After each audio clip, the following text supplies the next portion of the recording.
Kata Dr. Mawardi Muhammad Saleh, ulama itu ada 3. 1, ulama pemerintah. Yang kedua, ulama jamaah yang mengikuti apa kata jamaah.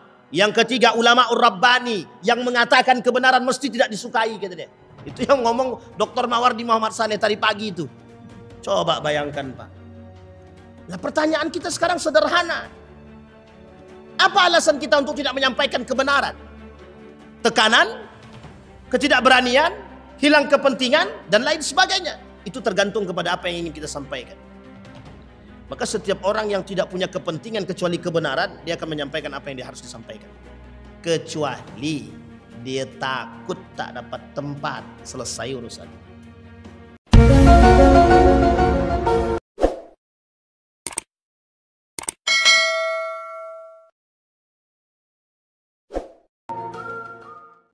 Assalamualaikum warahmatullahi wabarakatuh. Alhamdulillahi rabbil alamin.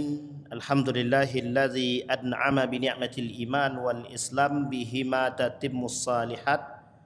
Ashhadu an la ilaha illallah wahdahu la syarika lah wa ashhadu anna Muhammadan abduhu wa rasuluh la nabiyya ba'd. Allahumma salli wa sallim wa barik ala hadzal nabiyyil karim.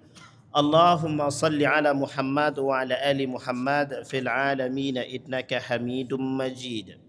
Ya ayuhan nasu taqu rabbakum alladhi khalaqakum min nafsi wahidah wa khalaqa minha zawjaha wa batha minhuma rijalan katsiran wa nisaa wattaqullaha alladhi tasaaluna bihi wal arham innallaha kana 'alaikum raqiba. Puji syukur kehadirat Allah dengan mengucapkan alhamdulillahirabbil alamin, berselawat kepada Nabi dengan mengucapkan Allahumma salli ala Muhammad wa ala ali Muhammad fil alamin innaka Hamidum Majid. Bapak Ibu sekalian yang berbahagia, mudah-mudahan di maghrib ini Allah meridai, kemudian Allah berkahi, Allah jadikan rumah tangga yang sakinah mawaddah warahmah. Kemudian Allah kumpulkan kelak kita bersama orang-orang yang dicintai oleh Allah Subhanahu wa taala, begitu juga yang dicintai oleh Rasulullah sallallahu alaihi wasallam. Kemudian Bapak Ibu sekalian yang berbahagia, senantiasa kita berdoa kepada Allah untuk kedua orang tua kita atau salah satu di antaranya yang telah mendahului, Allah tempatkan di tempat terbaik di sisinya. Allah terima amal ibadahnya, Allah kumpulkan bersama orang yang saleh. Dan untuk orang tua kita yang masih hidup, Allah sehatkan, Allah kuatkan, berkah insyaallah husnul khatimah. Amin ya rabbal alamin. Baik, malam hari ini Bapak Ibu sekalian yang berbahagia, kita lanjutkan kajian kita tentang dinamika atau problematika umat yang terjadi di akhir-akhir ini. Banyak sekali hal-hal yang memang harus kita sikapi dari apa yang terjadi, yang kita temukan akhir-akhir ini. Di dalam satu hadis baginda Nabi Muhammad sallallahu alaihi wasallam, kata baginda Nabi Muhammad sallallahu alaihi wasallam, la tahmilil ilma an ahlil bid'ah wa la tahmilhu amman la tu'raf bit talab wa la amman yakdzib fi haditsin nasi wa in kana la yakdzib fi hadits Rasulillah sallallahu alaihi wasallam. Wa qala Ibnu Sirin, hadzal ilmu dinun fanzuru amman ta'khuduna dinakum. Kemudian berkata Ad-Dailami an Ibnu Umar radhiyallahu anhuma marfu'an ila Nabi sallallahu alaihi wasallam, al-ilmu dinun was salatu dinun fanzuru amman ta'khuduna hadzal ilma wa kaifa tasulluna aw tusalluna hadhihi salata fa innakum tas'aluna yaumal qiyamah. Di dalam hadis yang lain baginda Nabi Muhammad sallallahu alaihi wasallam, innallaha la yanzi'ul ilma intiza'an yantazi'uhu walakin yantazi'ul ilma biqabdil ulama. Baik Bapak Ibu sekalian yang berbahagia, kita mulai dari kalimat yang terakhir, hadis terakhir. Kata baginda Nabi Muhammad sallallahu alaihi wasallam, kata Nabi, ilmu itu akan hilang. Allah Innama aradallah an yantazi'al ilma, ketika Allah menginginkan mencabut ilmu itu, Allah tidak mencabut ilmu itu kecuali dengan beberapa hal. Salah satu di antaranya adalah biqabdil ulama. Allah mencabut ilmu dengan mencabut para alim ulama. Biqabdil ulama. Pertanyaannya adalah, mengapa Allah mencabut ilmu? Sehingga apa yang terjadi ketika ilmu yang dicabut? Kata Allah, kemudian kata Nabi dalam hadisnya, dilanjutkan. Ketika ilmu dicabut, wayantashiru al-juhal, maka akan tersebar para orang-orang yang juhal. Juhal itu jamak dari kata jahilun. Jahil itu artinya bodoh. Kalau dikaitkan dengan jahiliyah, ini sebenarnya ada kesamaan. Jahilun dulu dengan jahil yang sekarang itu sebenarnya perbedaannya tipis. Kalau orang jahil yang dahulu, jahilun anid din, mereka jahil dari urusan agama. Tapi dalam perdagangan, keilmuan, mereka pintar, cerdas. Orang Arab itu terkenal dengan tijarahnya bagus. 6 bulan dan mereka jago di bidang perdagangan atau perniagaan. Tapi dalam bidang agama disebut dengan jahilun. Kata para ulama, jahil aniddin, bodoh terhadap urusan agama. Dan kata Syekh Hasim Al-Asy'ari, begitu juga kata Syekh Kiai Haji Ahmad Dahlan. Persoalan ilmu ini itu persoalan serius. Yang dimaksud adalah ilmu dalam urusan agama. Kebodohan orang dalam ilmu agama itu akan menyebabkan terjadinya penyimpangan akidah. Makanya kenapa banyak terjadi penyimpangan akidah itu disebabkan du'ful ilmi, lemahnya ilmu. Tapi tak hanya cukup dengan lemahnya ilmu, ada kelemahan yang lain yang menggandeng sehingga dia juga terjebak dalam kebodohan dan terjebak dalam penyimpangan. Salah satunya adalah du'ful iman, lemahnya iman. Baik, kita kembalikan. Maka ilmu ini kata Allah kelak di akhir zaman akan Allah cabut. Cara Allah mencabut ilmu ini dengan mencabut para alim. Sekarang pertanyaannya, qabdul ulama. Apa arti qabdul ulama dalam ilmu hadis? Ulama hadis mencoba menjelaskan makna tersebut. Yang pertama mematikan orang-orang alim yang benar-benar alim. Bukan alim bil kizbi, bukan alim dengan dusta, bukan alim bil ra'yi, bukan alim dengan akal, tapi juga bisa dikatakan alim bil iman. Orang cerdas dengan iman. Bukan cerdas dengan akal saja, tapi harus cerdas dengan iman. Dicabut semua Allah. Allah matikan satu-satu. Yang alim-alim baik-baik ini Allah matikan. Sehingga ketika orang alim ini dimatikan, Allah cabut, Allah matikan mereka. Tersisa lagi orang-orang cerdas tapi tidak beriman. Sehingga yang akan tersebar adalah syubhat, bid'ah, dan kesesatan. Dalun wa yudil. Makanya pernyataan seorang ulama itu, ada seorang ulama ahli di bidang Al-Quran bilang begini. Ada seorang artis dangdut tapi menjadi da'i, ustadz. Terus beliau bilang begini. Kalau kalian mendengarkan musiknya, dangdutnya, itu mungkin rekomendasi karena ahli di bidang itu. Tapi kalau kalian datang ke mereka, mengambil ilmunya, maka itu akan sesat dan menyesatkan. Ini poin penting, Pak. Poin penting untuk kita sampaikan. Karena sekarang ini siapapun bisa jadi siapapun bisa jadi da'i sekarang. Ini kasus terbaru itu. Ada seorang ustadz yang dianggap ustadz gitu. Da'i tapi banci gitu, bencong. Ini ngeri, Pak. Jadi kita ini sekarang ini sedang berada di kondisi yang seperti yang dikatakan Nabi itu serius. Kata Nabi, akhir zaman itu tempatnya para juhal. Orang-orang yang bodoh. Bodoh dalam urusan agama, tapi sok pintar dalam urusan itu. Padahal mereka nggak mengerti. Yang terjadi apa? Penyimpangan. Itu yang kita temukan sekarang. Ada dai tapi bencong, banci. Nah uniknya ada pengikutnya.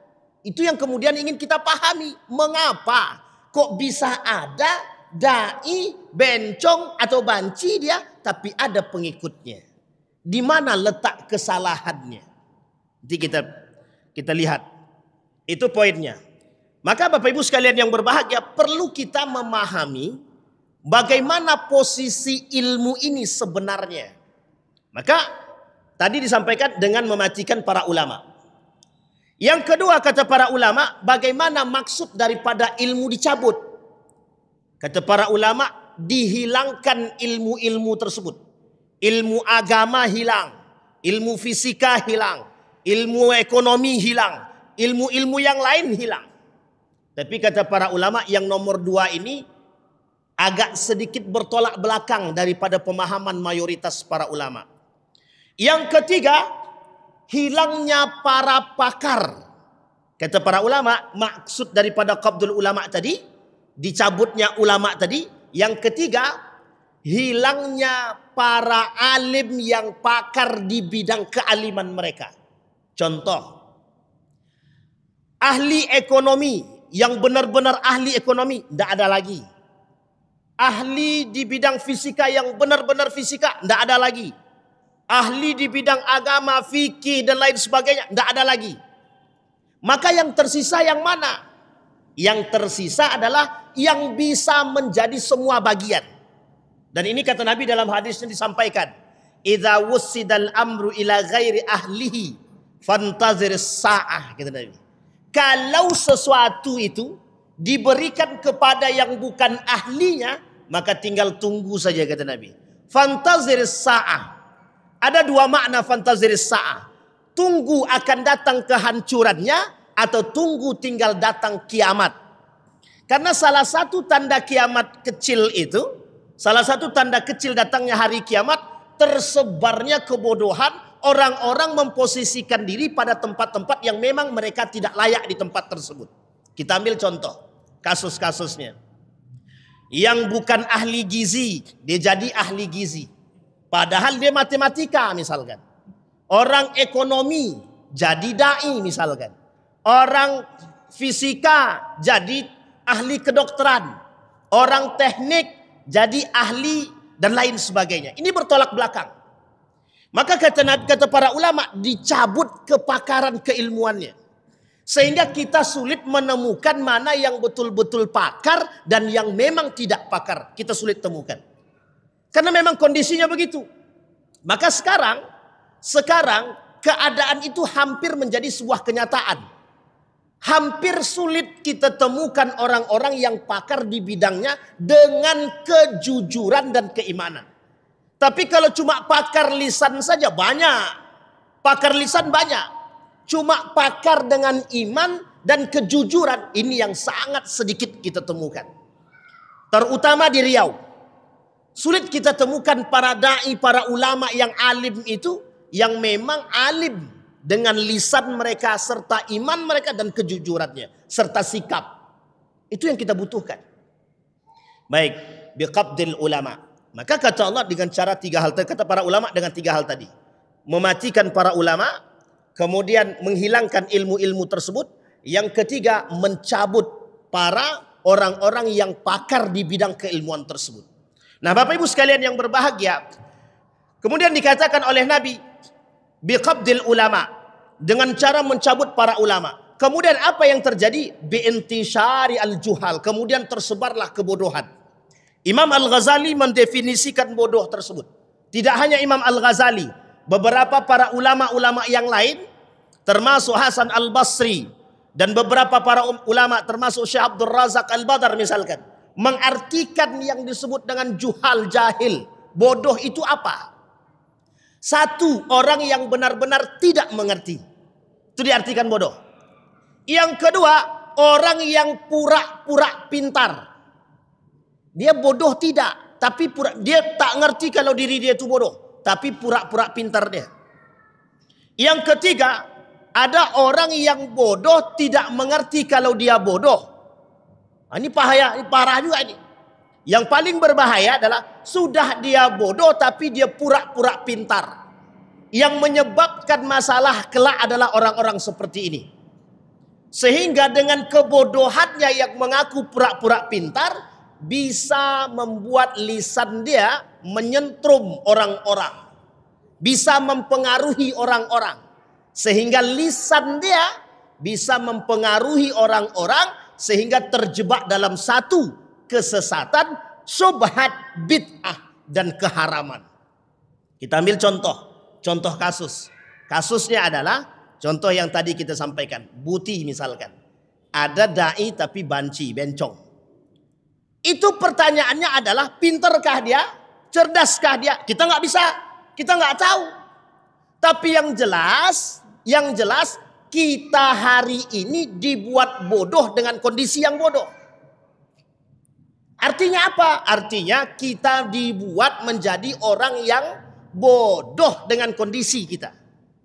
Contoh, pertanyaan kita sederhana. Apa hukum laki-laki menyerupai perempuan? Itu jelas hukumnya dalam hadis Nabi. La'anallahu syabbahar rijal bin nisa' wan nisa' bir rijal. Allah melaknat laki-laki menyerupai perempuan, perempuan menyerupai laki-laki. Itu jelas Pak, hukumnya jelas.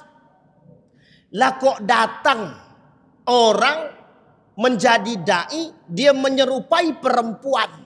Laki-laki menyerupai perempuan, tapi menjadi da'i. Apa yang diminta dari kita? Satu, menormalkan perbuatan-perbuatan yang melanggar syariat itu. Apa kata para ulama yang dinukil daripada syarah Al-Arba'in An-Nawawi? Man ahdasa hadasan au awa muhdithan fa alaihi laknatullah. Barang siapa yang mencoba membuat sesuatu yang tidak pernah kami buat, maka mereka akan mendapatkan laknatullah. Kemudian dilanjut para ulama, wa dakhala fil hadis al-uqud al-fasidah wal hukmu ma'al jahli wal jur wa nahwa dzalika yuwafiqu syar'i la yuwafiqu syar'i. Kita tahu dia pelaku perbuatan kita tahu dia melakukan perbuatan yang dilaknat oleh Allah, tapi kemudian dia menjadi dai. Kita menerima keberadaan mereka, berarti tandanya kita sedang mengaminkan perbuatan yang melanggar syariat. Perlu dipahami, tidak ada urusan keharaman menghalalkan. Mohon maaf, tidak ada urusan yang haram dihalalkan, itu tidak ada. Jadi jangan sampai kita dengan perbuatan-perbuatan yang tercela, bid'ah, syubhat, kita aminkan. Ini poin penting dan tegas bagi para pemimpin dan pemerintah untuk kembali melihat begitu banyak persoalan aliran sesat yang tersebar dan bid'ah-bid'ah yang bisa kita temukan. Uniknya yang melakukan perbuatan tersebut Muslim. Kalau dulu jahiliyah, perbedaannya jelas. Mereka tidak masuk ke dalam Islam, mereka kafir, tidak mengerti Allah, tidak mengenal Rasulullah. Mereka berbuat, itu jelas. Sekarang yang melakukan adalah Muslim. Maka kata para ulama, la yuwafiqus syar'i. Perbuatan itu tidak sama sekali bisa diaminkan oleh syariat. Dia bertolak belakang. Maka kalau kita ikut mendengarkan perbuatan atau kajian seorang da'i yang banci dan bencong tersebut, tanpa mengambil poin atau memberikan nasihat, kita bagian daripada perbuatan tersebut. Allah melarang, Pak. Allah melarang setiap orang di antara kita yang mengaku beriman untuk mengikuti kajian-kajian ahlul bid'ah, kajian ahlul musyrikin. Nabi kata dalam hadis dia, kata Nabi, kelak di akhir zaman akan datang satu masa, kata Nabi, di mana umat-umatku mereka akan mengikuti kemusyrikinan. Umat muslim mengikuti kemusyrikan. Musyrik itu bagaimana? Musyrik itu dia muslim, percaya pada Allah, tapi percaya juga pada yang lain. Kalau dulu kita lihat, mana kafir, jelas. Kafir itu terbagi 3 setidaknya dalam Al-Quran. 1 Yahudi, Nasrani, kafir Quraisy. Sisanya musyrik semua.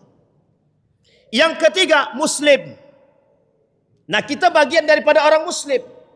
Tapi uniknya ada umat Muslim yang satu sisi dia juga menyembah patung, main sesajenan. Oh, ini penting untuk kita sampaikan. Sesajenan jalan, sholat jalan. Sesajenan jalan, khutbah Jumat jalan. Loh, ini nggak bisa, bertolak belakang. Yang seperti ini. Nah, ini yang nggak bisa kita terima. Makanya kenapa salah satu program yang paling selalu disampaikan oleh Muhammadiyah itu adalah bid'ah, tahayul, khurafat. Karena memang pencampuraduan agama, kalau bahasa lainnya sinkritisme, itu kental pada masanya.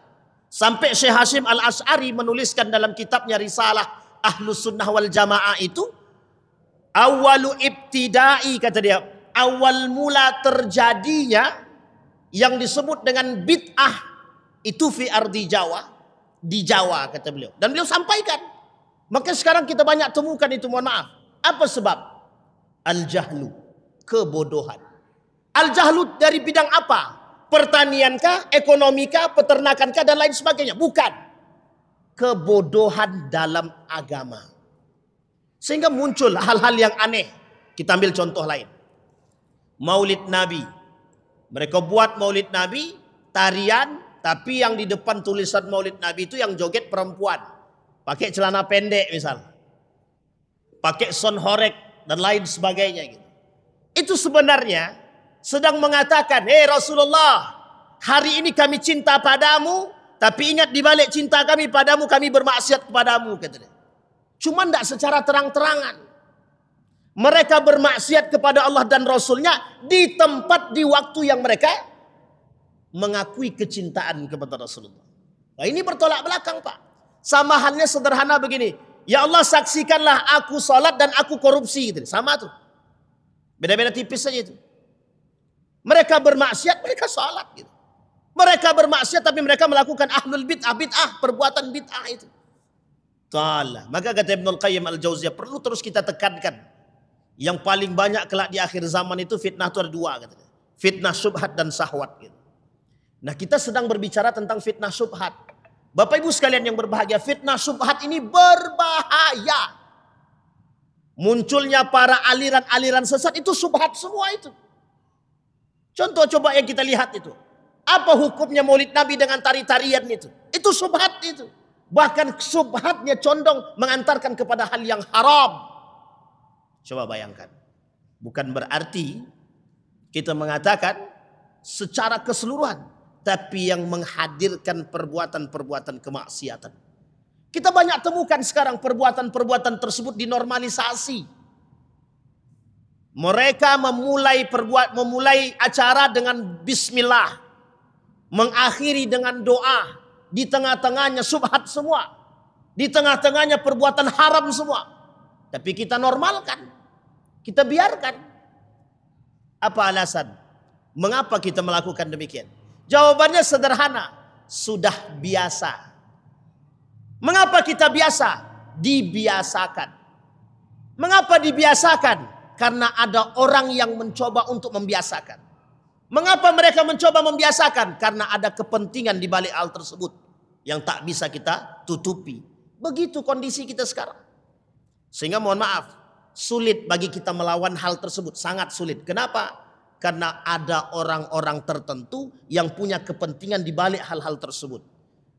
Contoh. Pengharaman sound horeg. Kenapa ikhtilaf? Banyak yang mengharamkan dan ada yang juga tidak setuju diharamkan.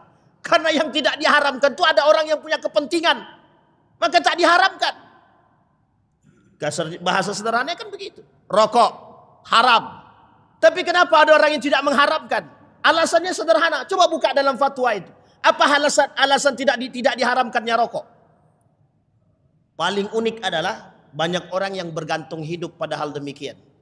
Pertanyaannya adalah siapa yang menentukan hidup manusia? Manusia kah atau Allah kah? Kalau kita berpangku pada kalimat yang tadi kita sampaikan. Jadi tersebarnya hal-hal bid'ah seperti ini itu dikarenakan du'ful ilmi. Begitulah rendahnya ilmu kita dan iman kita. Sehingga jahlu biddin, pemahaman yang lemah terhadap agama, salah satu sarana, salah satu celah untuk masuknya kesesatan. Disinilah yang dibahasakan oleh para ulama. Sebab terjadinya penyimpangan agama adalah karena kebodohan. Maka disebutkan al-jahlu, kebodohan. Bodoh dalam urusan apa? Bodoh dalam urusan agama. Itu yang pertama. Yang kedua, terjadinya penyimpangan dalam urusan agama. Seperti yang tadi kita contohkan. Dan banyak hal Pak, banyak hal. Orang yang mencampur adukkan agama dengan kemaksiatan itu banyak sekarang. Kita temukan. Setiap hari kita temukan ada orang-orang yang mencampur adukkan agama dengan kemaksiatan. Itu sebenarnya bid'ah itu. Sesat itu. Apalagi kalau mereka katakan ini tidak sesat. Ini boleh-boleh saja. Katanya. Nah, itu tugas kita Pak. Meluruskan yang bengkok ini. Kata Dr. Mawardi Muhammad Saleh. Katakan yang benar sekalipun kau menjadi musuh bagi mereka. Katanya. Nah yang kita tak mau itu kadang-kadang. Kita tak mau menyampaikan kebenaran takut banyak musuh. Padahal hukum menyampaikan kebenaran pada satu yang salah wajib. Wajib. Coba bayangkan. Maka kita sekarang ini terjebak dalam konteks itu. Kita dijebak dalam kalimat. Aku tidak mau menegur dia. Takut nanti aku dijadikan musuh sama dia. Berdosa kita Pak, berdosa. Lebih baik kita bermusuhan tapi kita menyampaikan kebenaran daripada kita tidak menyampaikan sama sekali. Kelak di hadapan Allah pertanggungjawabannya bagaimana? Ridwan, sudahkah kau sampaikan kebenaran? Takut ya Allah besok dia memusuhi aku. Berarti lebih penting dia daripada aku kata Allah. Gimana kita mau jawab? Coba bayangkan. Ini urusan kita dengan Allah. Menyampaikan kebenaran. Kata Dr. Mawardi Muhammad Saleh, biarkan kata dia. Ulama itu ada 3 kata beliau. Ulama sultan, ulama jamaah, ulama rabbani. Kata Dr. Mawardi Muhammad Saleh, ulama itu ada 3. 1 ulama pemerintah. Yang kedua ulama jamaah yang mengikuti apa kata jamaah. Yang ketiga ulama rabbani yang mengatakan kebenaran mesti tidak disukai kata dia. Itu yang ngomong Dr. Mawardi Muhammad Saleh tadi pagi itu. Coba bayangkan Pak. Nah pertanyaan kita sekarang sederhana. Apa alasan kita untuk tidak menyampaikan kebenaran? Tekanan, ketidakberanian, hilang kepentingan, dan lain sebagainya. Itu tergantung kepada apa yang ingin kita sampaikan. Maka setiap orang yang tidak punya kepentingan kecuali kebenaran, dia akan menyampaikan apa yang dia harus disampaikan. Kecuali dia takut tak dapat tempat, selesai urusan. Maka sulit bagi lisan untuk menyampaikan hal tersebut. Baik, kembali kepada poin yang kedua, fanatisme. Fanatisme ini di dalam Al-Quran Allah sebut. Di dalam Al-Quran Allah sebut. Kata Allah di dalam Al-Quran ada 4 karakter jahiliyah. Salah satu di antara 4 karakter jahiliyah ini adalah yang ketiga. Yang keempat itu adalah hamiyatul jahiliyah. Apa itu hamiyatul jahiliyah? Fanatisme seperti yang dibuat oleh orang-orang jahiliyah. Orang jahiliyah dulu sangat fanatik terhadap Tuhan nenek moyang mereka. Mereka fanatik terhadap nenek moyang mereka. Pertanyaannya sederhana, mengapa mereka fanatik terhadap nenek moyang mereka? Karena dalam kegiatan aktivitas hari-hari mereka ada kepentingan yang tidak boleh diganggu. Tak boleh diganggu. Kita ambil contoh. Ketika baginda Nabi Muhammad SAW datang dengan urusan syariat, orang-orang kafir Quraisy menolak. Orang-orang musyrik menolak. Kenapa? Karena Nabi membuang yang disebut dengan perbudakan. Nabi tolak semua yang sifatnya ribawi. Nabi tolak yang sifatnya perzinahan. Nabi tolak yang sifatnya khamar, judi. Nabi tolak semua. Padahal dari sinilah kebiasaan mereka dan tradisi mereka. Kami bisa dapat kawan, bisa saling sharing dengan adanya judi, dengan adanya khamar, biduan dan lain sebagainya. Tradisi. Sehingga mereka tidak mau meninggalkan tradisi nenek moyang mereka. Maka mereka katakan, bukan tidak mau mengakui kebenaran Islam. Hanya saja tidak mau meninggalkan kebiasaan yang pernah mereka lakukan. Kalau sempat ditinggal, habis. Kalau orang kaya, kekayaan kita kok disamakan dengan orang miskin. Orang miskin duduk bareng dengan orang kaya. Ini malu Pak, malu. Kalau ada manusia sekarang seperti itu, dia sedang mengikuti tradisi jahiliyah itu. Orang kaya tak mau duduk dengan orang tak mampu, berarti sekarang itu tradisinya jahiliyah itu. Malu dia. Karena dulu begitu. Dulu kalau bahasanya Ihsanuddin Nursi itu financialization. Wah, itu agak gaul sedikit. Artinya yang kaya harus kaya itu, yang miskin harus miskin. Di mana letaknya? Letaknya adalah pada tempat duduknya. Orang kaya tempat duduknya bagus, orang miskin tempat duduknya di lantai. Loh, ini tradisi dalam ekonomi berbahaya ini Pak. Konglomerasi itu berbahaya. Itu yang terjadi pada masa jahiliyah. Makanya orang-orang jahiliyah pada saat itu menolak keberadaan Islam untuk menyamakan semuanya. Tidak bisa, nggak mau mereka. Masuk masjid semua sama, tidak boleh ada perbedaan. Bupati, gubernur, presiden, menteri tidak boleh, harus sama. Mau orang biasa, mau menteri sama. Mereka tidak mau. Menteri harus tempatnya lebih. Kita lihat di luar masjid, dalam keadaan acara. Perhatikan, di mana duduknya presiden, di mana duduknya gubernur, di mana duduknya bupati, di mana duduknya orang-orang penting, kepala dinas segala macam. Belakang kursi itu punya siapa? Kursi sofa untuk orang penting, kursi biasa untuk siapa? Bahkan yang punya acara duduknya di belakang, yang cuma undangan duduk paling depan. Kadang-kadang nalar kita sedang dibuat untuk tidak normal. Kita tidak dinormalkan. Ini persoalan ilmu. Makanya kalau ilmu, kata Profesor Dr. Hamid Fahmi Zarkasi, Dr. Adian Husaini, kalau ilmu tidak dibarengi dengan iman, justru ilmu tidak akan menghasilkan akhlak yang mulia. Tidak akan. Ilmu kalau tidak dibarengi dengan iman tidak akan menghasilkan akhlak mulia. Tidak.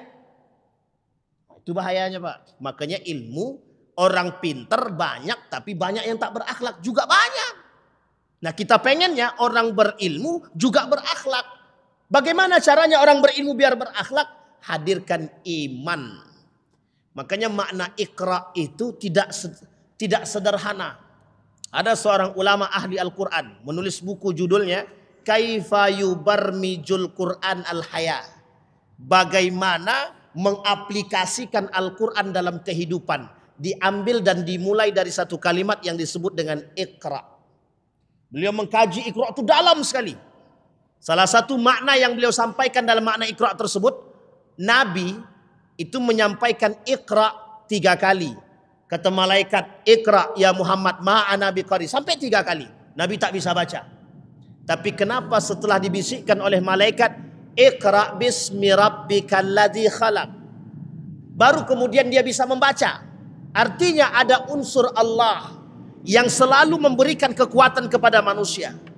Allah punya jalan untuk mencerdaskan manusia. Artinya apa? Anda sebelum berilmu beriman dulu.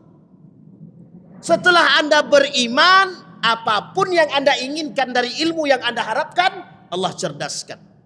Imam Al-Ghazali, Ibnu Rusdi, Al-Farabi, Ibnul Hayyan dan lain sebagainya, para alim daripada cendekiawan muslim. Semua ilmuwan muslim itu hafal Quran. Yang paling sederhana di antara mereka hanya hafal 20 juz. Itu pun 1 orang. Sisanya 30 juz semua. Coba bayangkan.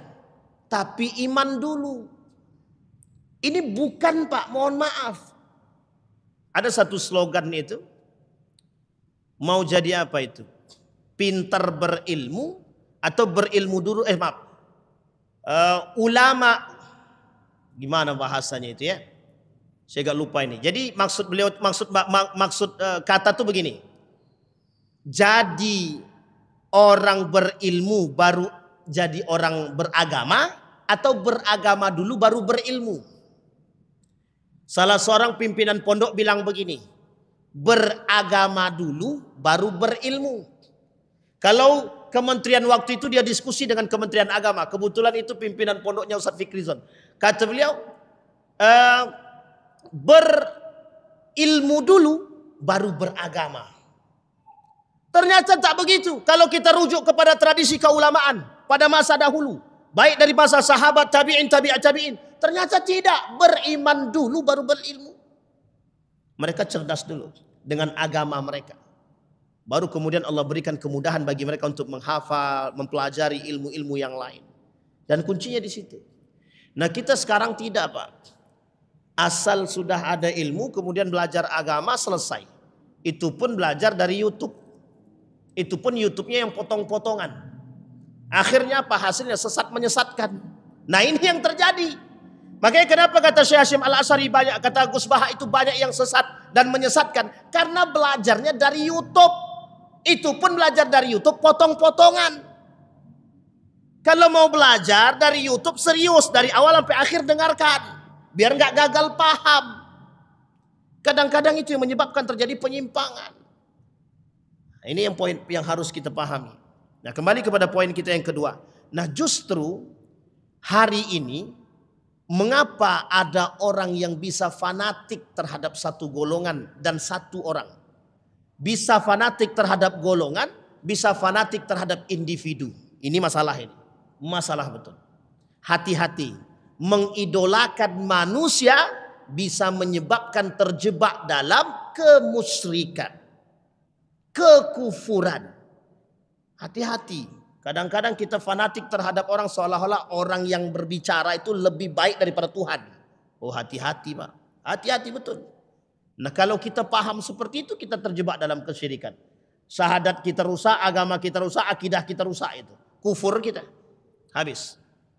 Makanya kata para ulama, yang disebut dengan hamiyatul jahiliyah itu, fanatismenya orang-orang jahiliyah, adalah fanatik buta. Fanatik dengan kebodohan. Bukan fanatik dengan ilmu. Bukan fanatik dengan iman. Ini bahasa sederhananya begini. Kami cinta Rasulullah. Kami cinta Rasulullah. Tapi pas maulid Nabi. Selesai maulid Nabi, tidak ada cinta Rasulullah lagi. Ini kegiatan yang kita pernah temukan. Pas kegiatan maulid Nabi, satu masjid selesai, penuh masjid. Kegiatan maulid Nabi. Pas salat Isya, la ilaha illallah. Satu sop pun tak sampai. Nah, coba bayangkan. Pas salat wajib, satu sop tak sampai. Pas acara maulid Nabi, rame yang ikut. Kita bingung, Pak. Apa yang menjadi persoalan itu? Ternyata ya karena tradisi. Tradisi kami dulu memang begini. Kental mereka, Pak. Ketika kita rubah tradisi-tradisi begini, oh banyak yang menolak itu. Tidak bisa. Harus kita ikuti tradisi dahulu. Lah tradisinya Allah nggak pernah diikuti. Sholatnya nggak pernah ikut bareng. Kenapa nggak sholat jamaah di dalam masjid? Ya jawabnya sederhana aja. Kan di rumah juga bisa, kata dia. Iya juga memang. Cuma masalahnya kita dikerdilkan dengan hal-hal demikian itu. Begitulah kondisi kita sekarang. Maka kita ini sekarang terjebak dalam fanatisme. Setiap kelompok punya kelompok masing-masing dan kita berpahamkan pada hal demikian. Tidak mau sedikit membuka. Kenapa demikian? Ilmu itu bagai lautan, Pak. Luasnya bukan main laut itu. Sehingga kita perlu kecerdasan yang harus dibarengi dengan iman. Kata guru saya, kuncinya ilmu itu iman, ilmu, amal. Itu baru aman. Tiga-tiga nih. Kalau ada dalam diri setiap orang mukmin tiga hal tersebut, iman, ilmu, amal, maka insya Allah peradaban Islam itu naik. Cuma kalau tak ada, kalau dia cuma ilmu tanpa iman bisa sesat menyesatkan. Kalau dia cuma iman tanpa ilmu, bisa jadi dia juga sesat dan menyesatkan. Dia beriman tapi tak berilmu. Contoh orang sholat tanpa ilmu, kan susah tuh. Bisa sesat? Bisa. Maka perlu dua-duanya. Ilmu iya, iman iya. Nah yang ketiga, inilah ihsan tadi. Amal. Ihsan harus diamalkan. Nah kalau kita tak punya akhlak yang mulia, ya hasil daripada keilmuan itu tidak jelas. Makanya mohon maaf, jangan ada yang tersinggung. Kita berilmu tapi lisan kita tak berilmu. Kita sholat tapi lisan kita tidak sholat. Inilah yang ditanyakan. Beberapa waktu yang lalu ada yang bertanya, Ustadz, bagaimana menurut Ustadz sholat yang khusyuk itu? Mereka sholat tapi lisan mereka tidak sholat. Mereka sholat tapi kaki mereka tidak sholat. Saya jawab, itu yang kita nampak. Kenapa demikian? Karena mereka sholat bukan untuk Allah. Mereka beribadah bukan untuk Allah. Mereka berilmu bukan untuk Allah. Selesai. Maka mereka bertijarah bukan untuk Allah. Kalau mereka bertijarah untuk Allah, mereka berbuat karena Allah, apa yang dilakukan selesai urusan semua. Untuk Allah, bukan untuk manusia. Maka dalam konteks ini kita perlu memahami. Nah Bapak Ibu sekalian yang berbahagia, sebelum kita tutup, kasus kita hari ini, hal-hal yang sifatnya bid'ah begini, hal-hal yang sifatnya subhat begini, itu sedang menjadi musuh kita bersama. Sedang menjadi musuh kita bersama. Siapa kita bersama di sini? Orang-orang beriman. Itu musuh bersama. Apa contohnya bid'ah? Apa contohnya subhat yang kita temukan hari ini? Apa yang harus kita lakukan? Yang harus kita lakukan, jangan ikut-ikutan. Ini kita pula yang nge-share ya. Tolong gimana nih? Di-share. Silakan hadir kajian Ustadz Boti misalkan. Astagfirullah wa atubu ilaih. Silakan datang kajian Maulid Nabi dengan bersama Ustadz A. Isinya dalam tuh tawa aja. Capek kita. Pulang dari situ bukan jadi sehat, kita malah jadi tidak sehat. Bisa dipahami Bapak Ibu ya? Nah, ini poin penting kita. Maka kata Allah, biqabdil ulama, kata Nabi, dengan mencabut para ulama, mematikan kepakaran, mematikan para ulama, mencabut keilmuan dengan ulamanya itu tersebut. Sehingga kita hari ini sulit menemukan para alim yang benar-benar alim. Baik itu alim keilmuan mereka dengan keimanan, begitu juga dengan perilaku dan perbuatan. Nah itu yang kita butuhkan hari ini. Sama-sama kita harus menghadirkan generasi-generasi yang memang takut dengan Allah. Banyak da'i tapi tak takut sama Allah, tapi takut sama manusia. Yang kita khawatirkan justru akan mengantarkan kita kepada neraka jahanam, sesat dan menyesatkan. Mudah-mudahan ada manfaat bagi kita semua. Fa'tabiru ya ulil absar la'allakum tuflihun. Assalamualaikum warahmatullahi wabarakatuh.